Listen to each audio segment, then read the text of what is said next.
America, for the first time after the 19th century, has territorial ambitions. Now, he's talking of the control of Greenland as being absolutely necessary for US national security. Well, we need Greenland for national security purposes. I've been told that for a long time, long before I even ran. I mean, people have been talking about it for a long time. People really don't even know if Denmark has any legal right to it. But if they do, they should give it up because we need it for national security. That's for the free world. I'm talking about protecting the free world. President Trump has not disappointed his critics, and he's been very true to form and style. We all know his style, and assertive and controversial, let me also add. That is why today I will also declare a national energy emergency. We will drill, baby, drill. So, America under Trump, if one is to draw some early conclusions, is not really benign. It's not a benign power, really speaking. It's quite competitive, and it's even imperial, as some have noted. And the Canadians, on their part, are threatening retaliatory measures, including cutting off energy supplies to the northern United States. So all this is going to be quite disruptive. And that's what I mean by the law of the jungle. Isn't this a kind of unraveling of America? We'll have to see how all these very, very, very basic foundational principles that made the United States the great country it is will be threatened by what Trump is doing.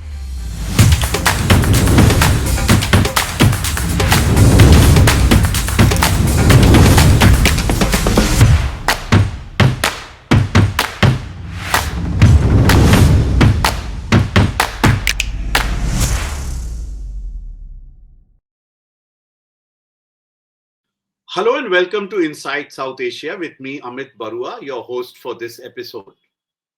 Donald Trump's presidency is literally making waves. Usually, we focus on South Asia in this program, but to understand Donald Trump's presidency and what it means for the world, we have to look at his policies globally first before we move to South Asia and specifically to India. From what we can see in the last couple of weeks, it's been a bit of a shock and awe kind of approach that Donald Trump has used. A range of executive orders, from ordering the setting up of a 30,000 strong facility for illegal immigrants to imposing tariffs on Mexico, on China, and on Canada. Donald Trump seems to be living up to his word. So what does Donald Trump's presidency mean in general? And then, as I said, we'll come specifically to South Asia and to India. To discuss his presidency, I have with me today Mrs. Nirupama Rao, former Foreign Secretary, Ambassador of India to the United States, also Ambassador to China, and High Commissioner to Sri Lanka. So we couldn't have a better person than Mrs. Rao to explain what Donald Trump's presidency is going to mean for the world and for us in the region. Welcome to Inside South Asia, Mrs. Rao. Thank you so much, Amit, for having me on the show. Mrs. Rao, first to his first couple of weeks of Donald Trump, what do you think the actions that he's taken, the executive decisions that he's announced, what do these signal for his 4 years as US president? You know, Amit, just recently I came across a quotation from an Italian philosopher in the late 1920s, and I'm going to say it because I believe it applies very much to the state of affairs today.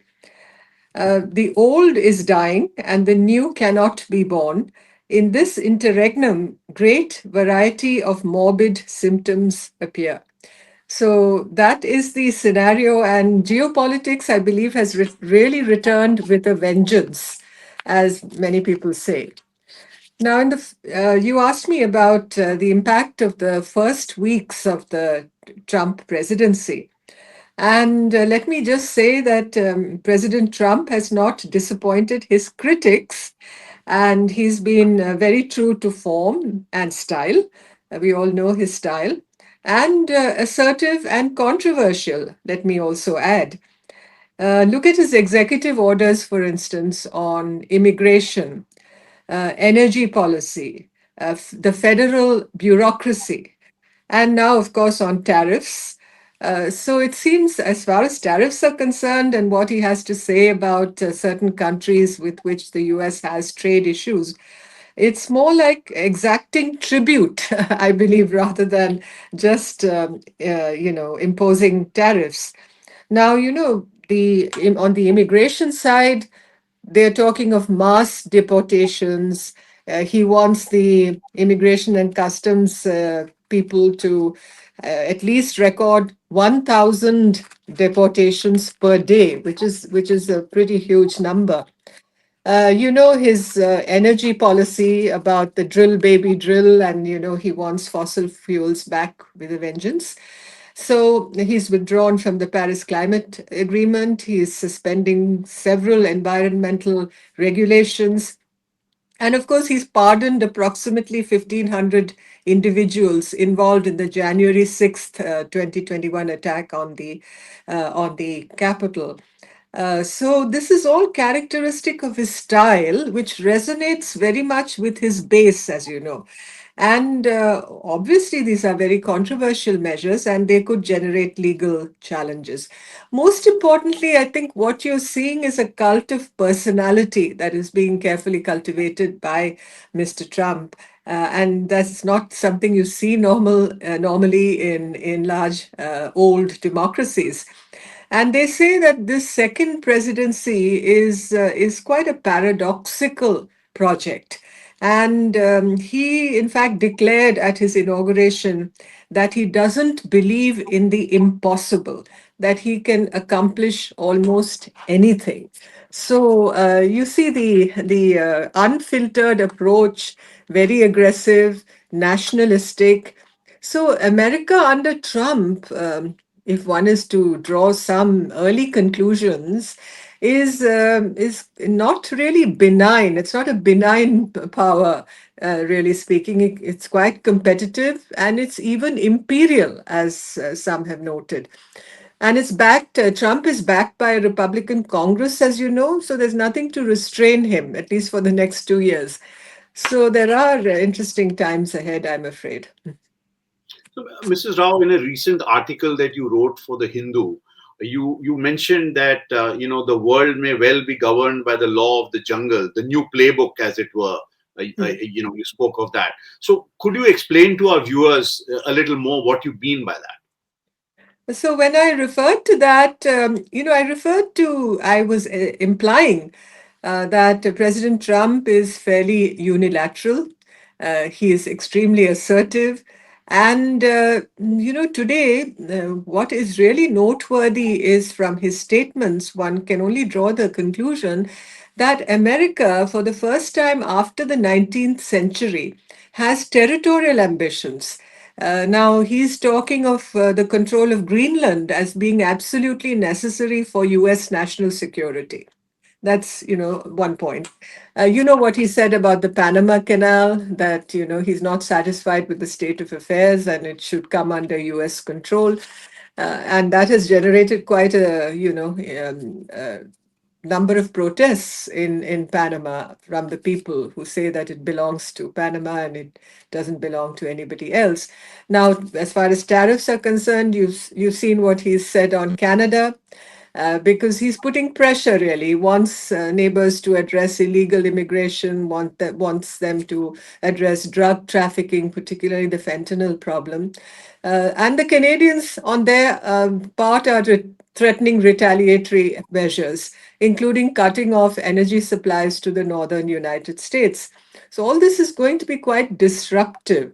And that's what I mean by the law of the jungle. And Trump's withdrawal from international agreements, his no to multilateralism. So it's a very fragmented and competitive global landscape that you have. It's like each to his own, the devil take the hindmost.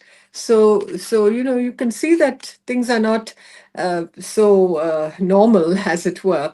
And he's a sworn enemy of globalism, as he calls it. Maybe he's referring to globalization. And his belief in America first. And like Russia and China, we all know, we've been talking about Russia and China being revisionist powers. So America seems to be adopting a similar approach, if one has to, read Trump closely. And when America adopts that kind of stand, it has far-reaching consequences, given its power and its enormous strength.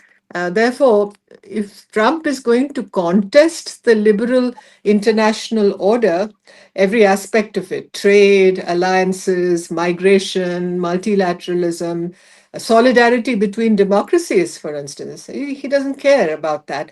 So the US becomes a disruptor in this scenario.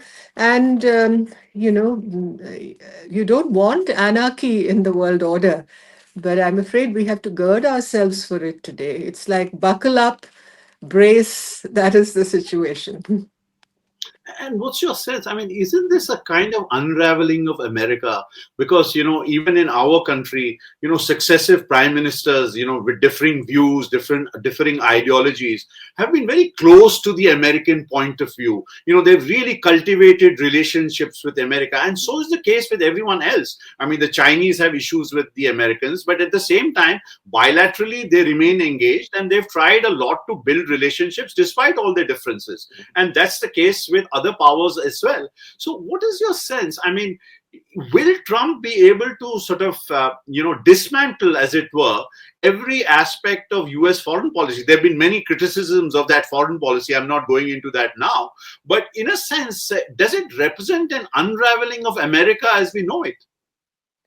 It may not be an unraveling of America because Trump's victory was a very close one, as you know. So the populace in the United States is fairly divided. They call it polarized. So it's not going to be an unraveling of America. There are still, institutions, there are voices, there are opinion makers in the U.S.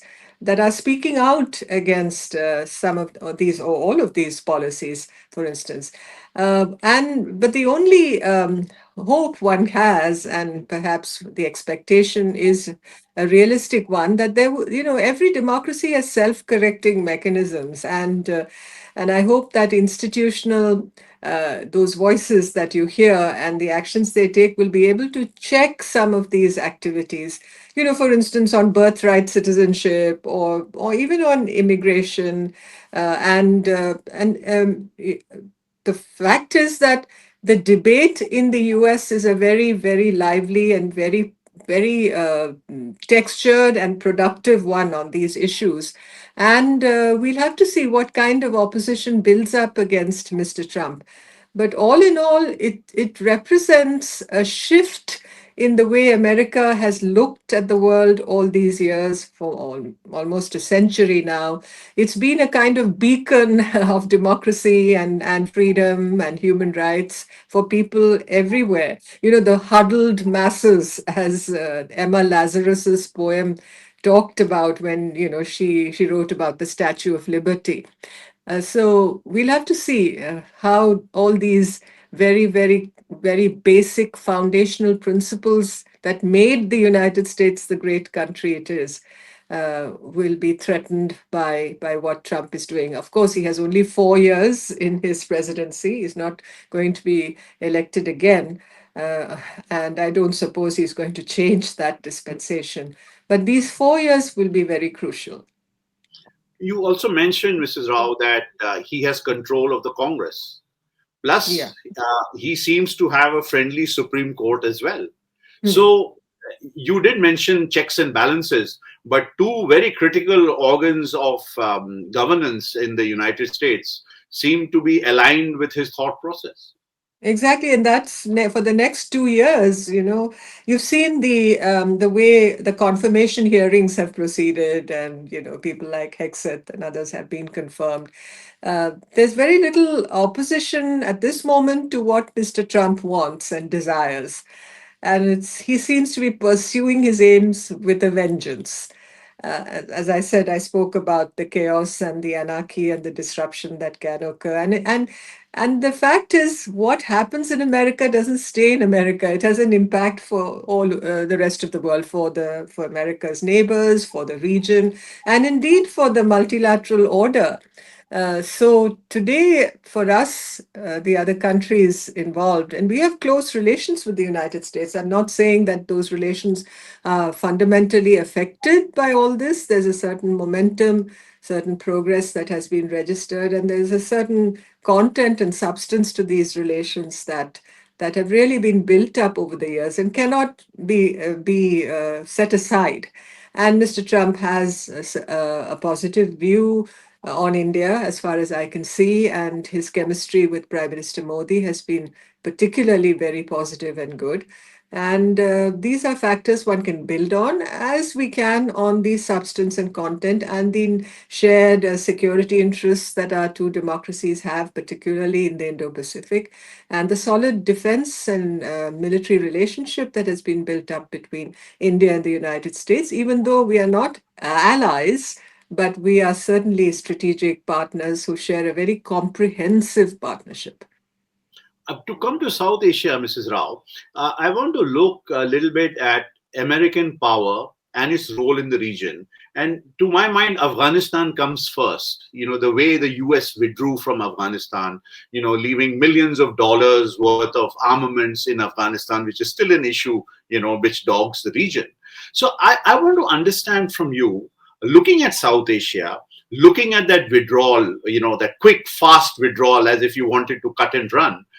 So, what does that mean for American power in the region? What does that spell? Is there a larger message here for our region, or is that specific to Afghanistan? Oh, the very hurried withdrawal from Afghanistan. It was almost as if the Americans ran away from Afghanistan, although we saw it coming. I mean, they were to withdraw, and that had been something that had been negotiated under Trump 1.0, in fact. But the way that withdrawal happened, the way things unraveled so disastrously, I think did leave the impression and the impact in South Asia about how the investments that America has made in the region, particularly it happened in Afghanistan, didn't really, I mean, the implications for the future when such withdrawals happen had really not been carefully calibrated and calculated by the Americans. It was as if, they had to leave and they jettisoned everything, never mind the consequences. So that really had a very dampening effect on the way America was perceived in the region. And I'm sure the Chinese and the Russians must have drawn lessons, particularly from it. So we'll have to see how Mr. Trump visualizes South Asia. He's had no time to talk about it. He's busy with, all his other fulfillment of his other electoral promises, and South Asia really didn't figure in that calculus, shall we say. So we'll have to see what his policy, for instance, to Pakistan will be. In his first administration, he had spoken out against terrorism in Pakistan, and certain measures were introduced. In fact, as I recall, he had placed sanctions on Pakistan uh, because of the travel. The travel ban on countries designated as security threats was one of the highlights of his previous administration.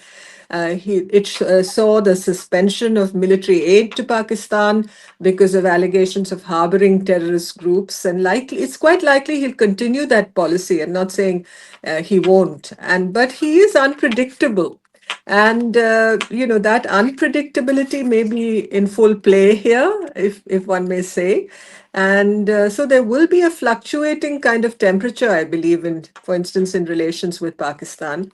But the approach I think he will follow, especially for countries like Pakistan and Afghanistan, will be security focused, as it will be, for instance, on Iran. So he hasn't said anything much on Bangladesh, really speaking, or on Sri Lanka.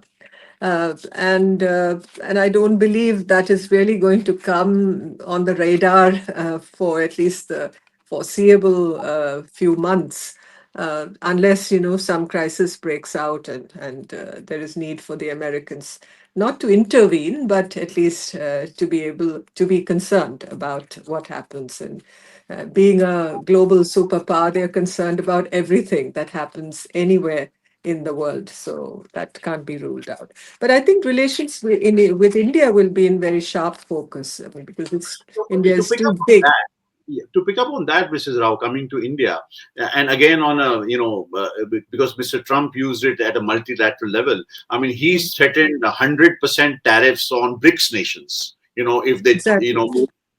move to replace the dollar as a reserve currency, and Sure. BRICS nations, India is a founding member of the BRICS grouping. For whatever it's worth. Mm. So how do you see this? I mean, this kind of aggression, directed at a country like India, which is, quite friendly. We are part of the Quad. I mean, we've moved a long way from, our relationship with the Soviet Union. Today, we are in the embrace of the West, and this is Mm. something which we've seen over the years. It's not new. Mm. So what is Mm. your sense? I mean, what do you make? Do you think he will? I mean, he's done it with Canada and Mexico and China. So, do you think that he will carry out his threat against BRICS nations, including India?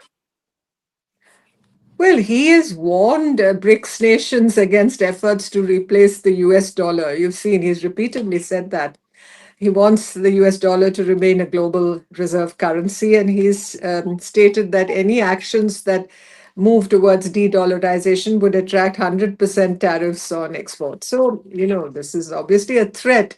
And we're a leading member of the BRICS. So, all these statements cannot just be bypassed by us. And because we have to study what the impact of such policies would be on our own interests. And because the US is, for us, very, very key trading partner, as you know, and it's one of our largest trading partners. It's a major trading partner.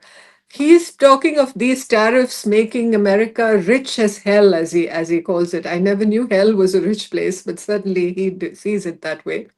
And but for us people, our spokespersons of the government, including cabinet ministers like EAM, have said that India has not championed de-dollarization in any way. But what the RBI has introduced are rupee-based trade settlements. With it's a bilateral arrangement. It's not something that we're looking at in a sweeping manner which covers the globe. And it's just that bilateral trade in national currencies by BRICS members is very much in focus, like we have between India and Russia, or between India and the UAE, for instance, or Russia and China. So, seeing the impact of US sanctions on Russia, for instance, many BRICS countries are looking at trade in national currencies. And somehow, Mr. Trump being very transactional and being very sort of aggressive in such statements about what we do, I believe there's some posturing, you can say, here. Let us put it that way, because the U.S. dollar is still supreme. There is no doubt about it, and it's a liquidity asset that is trusted all over the world. Let's put it that way for all of us, and it's very strong at the moment, as you know. But Mr. Trump is looking for concessions everywhere he can see. Everything that happens, falls within his zone of vision, range of vision. So I'll put it that way. We'll have to see how it pans out. And what's your sense? I mean, we've seen reports that India tried hard to secure an invitation to the Trump inauguration, and that perhaps didn't happen. So, I mean, is this a small blip in our relationship, or is this something to be concerned about? I wouldn't say we should be concerned about it. In fact, Mr. Modi and Mr. Trump have had a very cordial conversation a few days ago, if you look at the readouts from both sides. And it's understood that Prime Minister Modi is to visit the United States sometime this month, perhaps. And Mr. Trump will come here for the Quad Summit, because that's something that he has himself been very supportive about, the return of Quad, as it were, the reincarnation of Quad that he supported in his first presidency.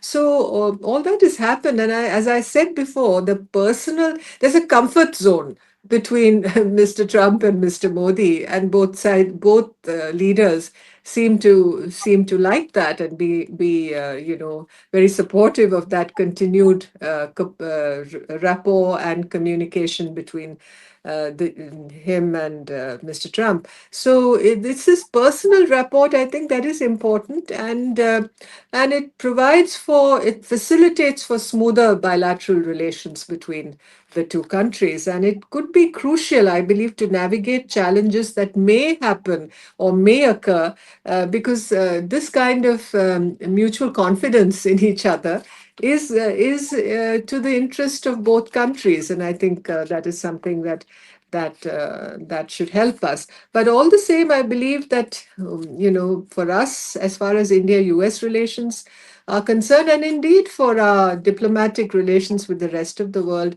uh, in view of the kind of turbulence that we see around us, as I said, this whole geopolitics returning with a vengeance, it requires very nuanced, very careful diplomacy that combines both principle and pragmatism. I think very, very key so that we navigate these challenges deftly. And our relationship with the United States is not just government to government. So many students, Absolutely.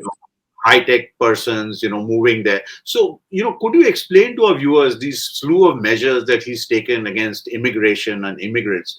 How do you think this is going to impact Indians?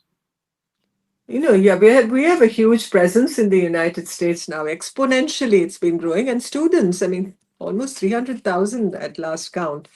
Many in the STEM disciplines, of course.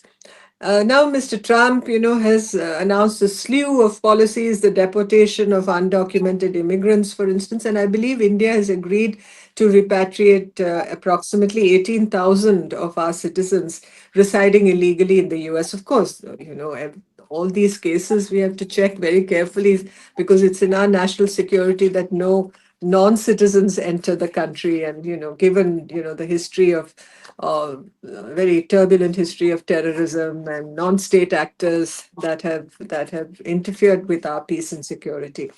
But obviously, we will be very concerned, separate from this, about visa programs for skilled workers, particularly the H-1B visas, because you have to say it is in the interest of both countries, I believe, to safeguard access to such visa programs. And the H-1B visas, and as you know, India has the largest share of these visas that are issued by the United States. The Chinese component is very, very minuscule in these numbers. And it's crucial for our IT professionals that provide services because they're a very important component of our trading relationship. And any new measures to control or reduce or restrict these visas is obviously going to affect the flow of workers into the United States. So, all in all, I believe Indians residing in the US would no doubt be anxious about what is around the corner. And but I assume that what Mr. Trump has been saying. He's been saying that he is all for skilled migration, legal migration. He's not against it. But as far as his base is concerned, there is an anti-immigration sentiment in the United States today, and that is something that will have to be dealt with very, very carefully by the Trump administration, so that some balance is maintained, the momentum of ties in innovation, technology, all the services that are provided in cutting edge fields is maintained. It's vital for US GDP growth, for instance, because if you are going to control these things, because we all know that immigrants are critical for the innovation, the culture of innovation, for which America is known for all around the world. And what's on the point of immigration? As you rightly point out that Mr. Trump has touched on a chord as far as the American people are concerned. But this is a sentiment which is not restricted to the US. I mean, we see it in Europe as well. So is it now that increasingly barriers of travel and movement are going to become more and more, and the West is in a sense looking far more inwards than it used to? I think you are looking at an age of insularity. you're looking at an age of inward-looking governments because, populations in those countries, majority populations want that way. So that I think is something that stares us in the face today. It's something, a phenomenon that you see prevalent across the world in many, many countries. So, when Mr. Trump threatens to lock up 30,000 in Guantanamo Bay, for instance, 30,000 illegal immigrants, there are many concerns, that ethical or legal concerns that could be raised about such controversial measures. But anti-immigrant sentiment is such that there's been, support for this kind of, treating immigrants as less than human and expelling them from the borders of any country. Here we're talking of the United States. And for the impact on neighboring countries of such insularity or of such immigration policies has been very negative. For instance, Mexico, as the press in Mexico has been talking about institutionalized sadism, and they're talking about Trump believing that workers of the global south, the global south has been brought into this. Uh, when he says workers of the global south deserve the same punishment as terrorists by locking them up in Guantanamo Bay, there's a bit of shock and awe. You talked about shock and awe. Now, I don't know if it's just shock and awe that Trump is using as a pressure point, but there is a lot of consequences. Let us put it that way when policies of such nature are put into practice. Mrs. Rao, is still early days, but one thing that one probably can see, that now that India is part of this Quad, so is it that Mr. Trump will treat us like the other members of the Quad, like Japan, Australia, countries with which the US has long-standing relationships? India for itself has its own concerns, has its own issues, and while it's part of the Quad, I mean, treating India simply as a member of the Quad may not be sufficient for a Trump foreign policy. No, I don't think India would just be treated as just a member of the Quad, an important partner in the Quad, no doubt, and an important partner in the Indo-Pacific, particularly where the Western India Pacific is concerned, and also, of course, the Indian Ocean. So, India-US relations will play out, I think, reasonably uh, satisfactorily, because there will be strengthened collaboration, particularly in defense and security, but there will be challenges also. On the defense side, Mr. Trump wants us to purchase more defense equipment from the US. He's talked about that. But we also hope that the initiative in critical and emerging technologies, the kind of defense authorization that previous administrations put into practice to make India a very key strategic partner in defense, that we can only hope that these will be continued. It's only on trade when Trump talks about fair trade and being transactional and focusing on reducing trade imbalances. That, of course, brings in the threats of tariffs and reduced market access. So that is something perhaps we have to be alert to. And on immigration, we just talked about immigration because apart from illegals and irregulars, as they're called, we have to study the impact and carefully assess the impact on skilled professionals and students. So that is something that I think we should be careful about. And as I mentioned earlier, nuanced and careful diplomacy is what we should be looking at. And but the personal rapport between Trump and Mr. Modi, I think, is a very positive factor, can work to our advantage, and I think we should maintain that and tend to that carefully. One departure which the Modi government has shown, buying Russian oil, is Hmm. something didn't please the Biden administration at all. And what is your sense, quickly, on how President Trump will approach this issue? No, yeah, I don't think he will be very happy about it because he wants American exports in energy and America to become, the the energy Tsar, the new great mogul, as it were, of the world when it comes to energy exports. And so there, obviously, one fine day he's going to maybe at 3 a.m. in the morning, perhaps he's going to, send out a post or a tweet saying that what India is doing with Russia, or as far as the imports of oil and natural gas is concerned, would be is unacceptable, and there could be pressure definitely on India on that count. But then, at the root of all this, what is his approach going to be on Russia? We'll have to see, because there is a lot of hearsay about how he looks at Mr. Putin and how he admires that strong arm leadership. But he's talked about settling the Russia-Ukraine conflict, but on what terms and on what conditions?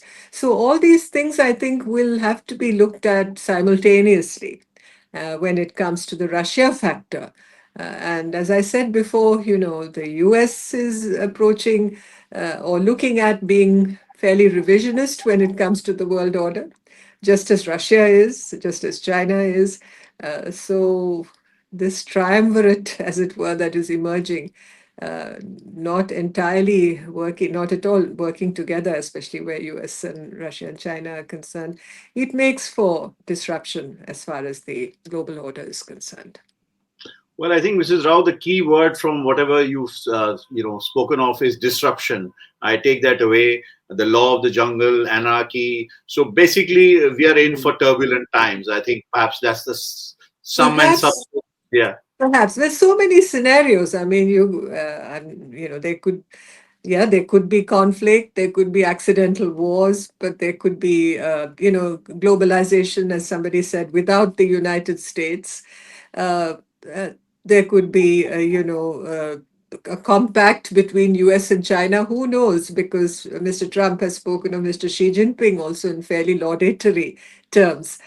So these scenarios, there are many scenarios that could be applied to what happens when you talk of disruption and I'm not saying anarchy is a logical outcome of all this, because one can only hope that that is not the outcome, that there will be, as I said, correctional uh, trends and forces that are also present that will not disturb the balance of power that you see today in the world.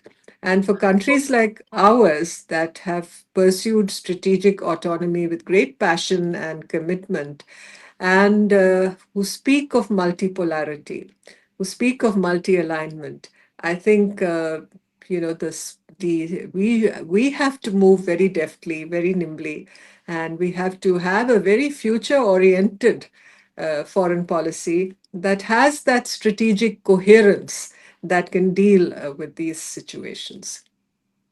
Well, I think we leave it here for today.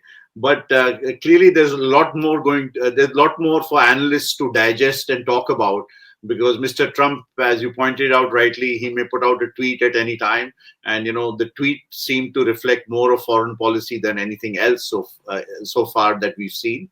So interesting times lie ahead. And I do hope, Mrs. Rao, we'll have you again on our show to discuss, the impact of Trump, not only Trump's policies, but whatever else is going on in the world.